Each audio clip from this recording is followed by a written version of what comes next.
sejak kebangkitan ulama bersama pengikut-pengikutnya istiqomah dan setia jaga akidah dan sunnah Rasulullah.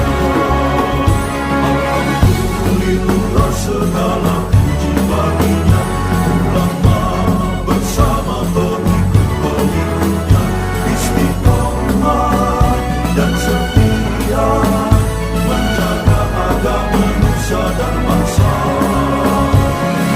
Mari kuatkan niat kita, kita bulatkan tekad kita, terus lanjutkan amal kita, mengembangkan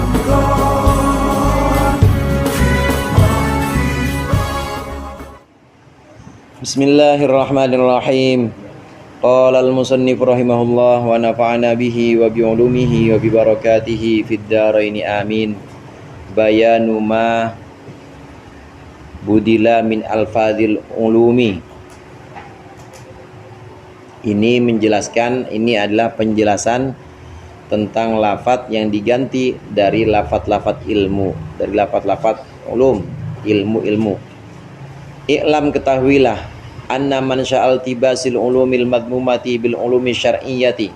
Sesungguhnya munculnya iltibas, munculnya kerancuan antara ilmu tercela dan ilmu syara' itu tahriful asami.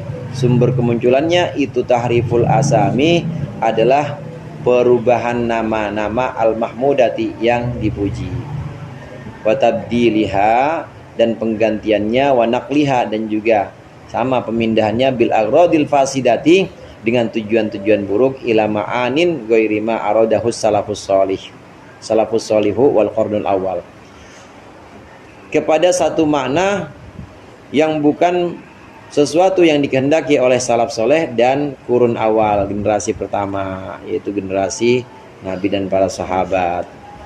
Wahiyya khamsatu alfadhin, itu ada 5 lafaz. Al-fiqhu, fiqh, wal ilmu, ilm, wat tauhid, wat tadzkiru, tauhid, wat tadzkir dan tadzkir, wal hikmatu, hikmah.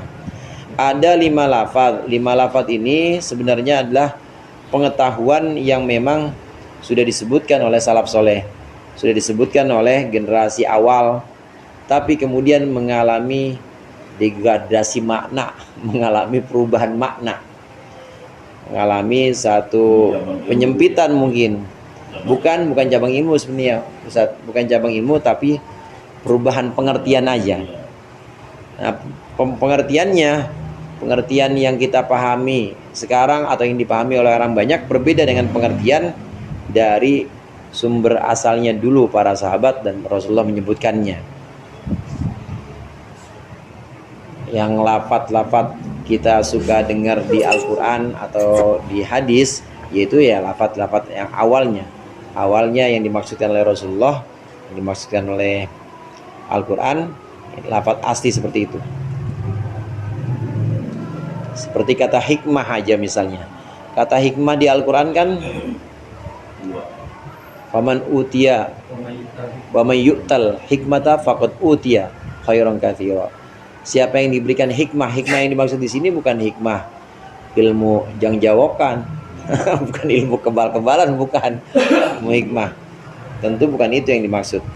Maka dari makna awal, makna asalnya yang dikehendaki oleh Allah, dikehendaki oleh Rasulullah, ini seiring dengan perkembangan atau dengan perubahan zaman dan juga ada maksud-maksud yang beda dengan maksud awal, mengalami perubahan. Ini 5 ini istilahnya: fiqh, ilm, tauhid, tadzkir, hikmah. Fahadhihi asamin mahmudatun. Ini adalah nama-nama yang terpuji. Wal muttasifuna biha arbabul manasibi, dan orang-orang yang bersifat dengannya, bersifat dengan ilm tauhid, ini adalah orang-orang yang memiliki bagian fid dini, dalam agama. Ini bagian artinya memang dia punya satu wewenang atau dia punya satu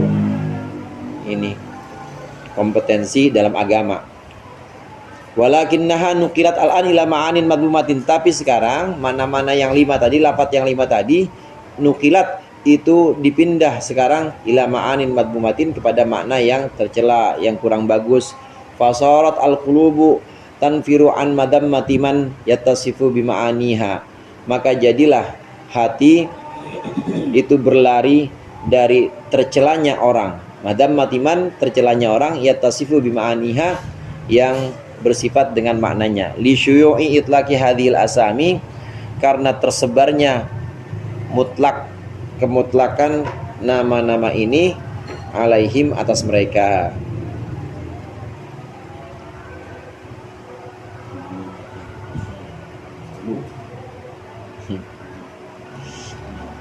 Imam Ghazali ya. Iya begitu emang. Orang fikih aja dari awal kan Imam Ghazali fikih disebutkan fuqaha. Fuqaha itu ulama dunia, kata Imam Ghazali. Fuqaha itu ulama dunia, bukan ulama akhirat. Ahli fikih itu ulama dunia. Begitu juga di sini fikih pertama disebutkan oleh Imam Ghazali. Fikih yang ada sekarang ini bukanlah fikih yang dimaksud dulu pada masa Rasulullah. Bahkan fikih yang sekarang di sini cenderung negatif. Istilah-istilah yang 5 itulah cenderung negatif. Ahli fikih pada masa Imam Ghazali itu ada yang dekat kepada sultan atau kekuasaan, ada yang memang niatnya berlomba-lomba untuk meraih ilmu fikih, bukan untuk mengelola masyarakat, bukan untuk kemaslahatan orang banyak, bukan, tapi pengen dapat jabatan aja, pengen dapat jabatan atau pengen punya kedudukan, al-mal wal jah, pokoknya tujuannya. Maka orang-orang jadi berlari dari fikih. Kenapa? Karena tercelanya orang yang bergelut dengan fikih pada masa itu. Itu masa Imam Ghazali. Apalagi sekarang kali ya. Gampang sekali. Nah begitu juga istilah yang lain, ilmu. Istilah ilmu dulu yang dimaksudkan oleh Nabi dan juga para sahabat generasi pertama, generasi awal. Ini berbeda dengan ilmu yang dimaksud pada Imam Ghazali. Pada masa Imam Ghazali sudah mengalami perubahan makna, sudah mengalami satu pergeseran makna yang ke arah negatif. Maka ada ilmu tadi, ilmu nujum, pembahasan yang lalu ada ilmu nujum, padahal itu sesuatu yang tercela. Akhirnya apa? Orang jadinya memutlakan, oh namanya ilmu itu ya ilmu, ya nggak usah nggak usah dipelajari, nggak usah pinter-pinter amat. Akhirnya orang nggak pada mau belajar, menjauh dari ilmu, karena bukan sifat jelek ilmunya, tapi sifat orang, oknum yang memang bersifat dengan ilmu itu, ilmuwan atau ahli ilmu nujum. Karena tercela maka orang-orang berlari dari ilmu. Begitu juga tauhid, begitu juga tadzkir, begitu juga hikmah. Dia pernah kenal hikmah dari Al-Quran, hikmah ada juga dalam hadis, istilah-istilah itu. Tapi ternyata hikmah yang disebut dengan ahli hikmah di sini orang yang duduk dengan tekun, dukun maksudnya, duduk dengan tekun.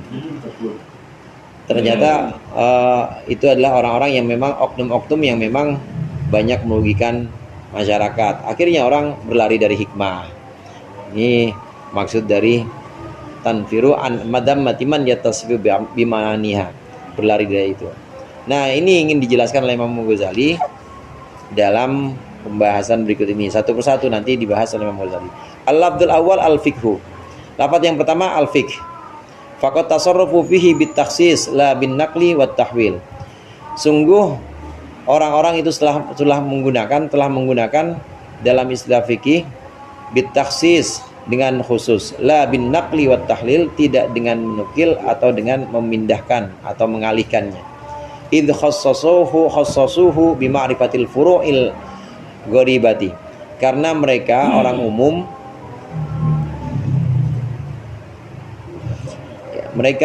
mengkhususkan istilah fiqh untuk mengetahui cabang-cabang yang asing fil fatawa wal wuqufi, dalam fatwa-fatwa dan dalam pendapat-pendapat, ala daqaiqi ilaliha, mengalahkan atas detail-detail ilat atau alasannya, wastiksaril kalami fiha, dan memperbanyak omongan, perdebatan di dalam furu', wa hifdzil maqalatil muta'alliqati biha, dan menghafalkan makalah-makalah atau pernyataan yang berkaitan dengan furu'. Faman kana, asyadda faman kana asyadda ta'ammuqan fiha wa aktsara istighfaran, siapa orang yang ada itu lebih mendalaminya, lebih dahsyat atau lebih ta'ammuqan pendalamannya dan juga lebih sibuk biha dengan furu', yuqalu lahu huwal afqah, maka disebut dialah yang paling fikih, yang paling ngerti fikih. Walaqad kana ismul fikih fil asr awal, padahal sungguh ada istilah fikih pada masa awal mutlakon secara mutlak itu ala ilmi thoriqil akhirati, ilmu jalan akhirat, wa ma'rifati daqaiqi afatin nufus wa mafsadatil amal, dan ilmu mengetahui detail atau dakiknya, rincinya afat, celaka, bahaya dari jiwa dan juga kerusakan-kerusakan amal. Wa quwwatil ihatati bihaqaratid dunya, dan juga kekuatan meliputinya, kekuatan meliputi dengan kerendahan dunia. Wa syiddati tatallu'i ila naimil akhirah, dan juga sangat menelaah atau sangat memandang kepada kenikmatan akhirat saja. Wastila il khaufi alal qalbi, dan juga memenuhi rasa takut dalam hati. Fikih yang dimaksud pada masa awal, masa Nabi, masa para sahabat, itu bukan fikih membahas tentang cabang-cabang hukum yang dikenal pada masa Imam Ghazali, apalagi sekarang juga. Bagaimana hukumnya judi online? Ya, judi sih dibahas, itu udah harus dibahas. Bagaimana hukumnya cabang-cabang hukum yang lain? Bukan fikih ini yang dimaksud pada masa awal, pada masa Rasulullah.